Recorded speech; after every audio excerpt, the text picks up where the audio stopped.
So, you want to be a NASCAR driver? Well, you're in luck because today I'm going to show you how. Believe it or not, if resources aren't in question, it's not that hard. But unfortunately, you're going to need a lot of resources, and the biggest resource is going to be money. All of this aside, we'll start at the beginning. To start, you need to know how to drive.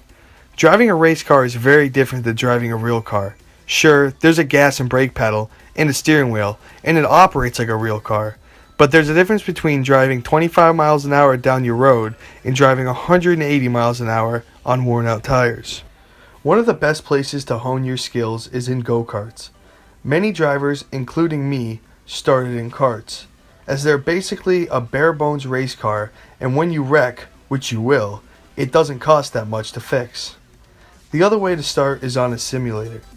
I know it sounds a bit silly to learn to drive a race car by sitting in front of your computer, but with simulators like R-Factor, Assetto Corsa, and especially iRacing, simulators have come from simple games to full-fledged recreations of race cars, tracks, and racing physics. No matter which avenue you choose, you're going to want to spend as much time as you can learning to drive, because stuffing a race car into a wall at over 120 miles an hour isn't very fun. Once you've gone through the ranks of karting, you're going to want to move up and learn more. More often than not, especially in the United States, you're going to be moving to a short track stock car. This could be anything from a legend car to a dirt late model or maybe even a super modified.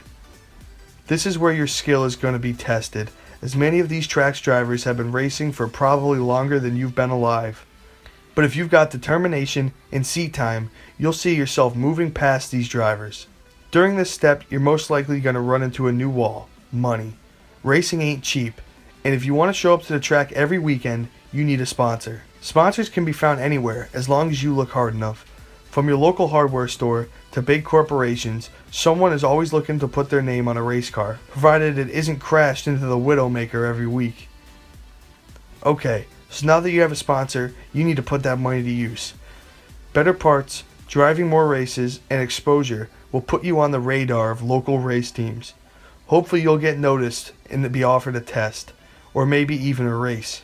Where I'm from, the Northeast, the next best step would be a touring series, like the NASCAR Wheel and Modified Tour. Congratulations, you've made it to a NASCAR touring series. Now is where you need to use every race to your advantage. For all you know, your team could drop you, especially if your sponsor, who you've brought with you, backs out of their deal. But you're a good driver, right? I mean, you've made it this far. Winning races and championships is key. This will give yourself a name on the NASCAR scene and attract teams from your next step. You've got two routes here: the NASCAR K&N Pro Series or the ARCA Series. Either way, take the first offer that comes to you. When you're in either of these two series, you're going to want to do the same thing as you've done in the prior series: win. Competition is going to be very tight, and you need to stand out to the people who are looking for drivers that aren't going to be a waste of their money. If you're able to attract enough attention, you might be offered a ride in the first of NASCAR's National Touring Series, the NASCAR Camping World Truck Series. Your first race is key here. You need to make an impression so you don't get dropped. Many drivers blow it, making themselves look like a waste to their teams. If you're lucky and good enough to score a decent top 10 finish, you have a good chance of getting a full season ride.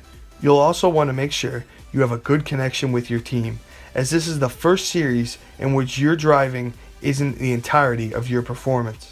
Strategy and good pit stops are going to be the big part of it, and if you can't connect with the people that are doing these things, it's not going to work out well. Your best bet to move into the Xfinity Series is to win a championship, which means you need to be consistent.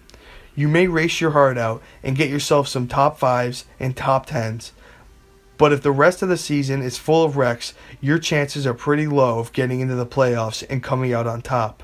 Congratulations, you've won Homestead, and most likely your phone is going to be blowing up with offers to drive for people. Choose wisely, as you don't want to blow it when you're just one step away from the top. During your hopeful domination in the Xfinity Series, you may be offered a race or two in the Cup Series. Use these races to show your skill off, but don't take your mind off that Xfinity Championship. So you've done it. You've persisted through the entire Xfinity Series, broken records, won races, and now you've got another championship trophy to put next to all of your other trophies, which you've probably needed to build a separate room to fit them all in. Just wait. If you haven't been talking to Cup teams, you soon will be. And by February, you'll be gearing up for the biggest day of your life. You've beat the odds, proved your worth, and now you're a driver in the Monster Energy NASCAR Cup Series. Your dream has become reality, and now you have a chance to race against the greats. So go out there and win all you can. Break records, grab championships, and live in luxury because you are a NASCAR driver.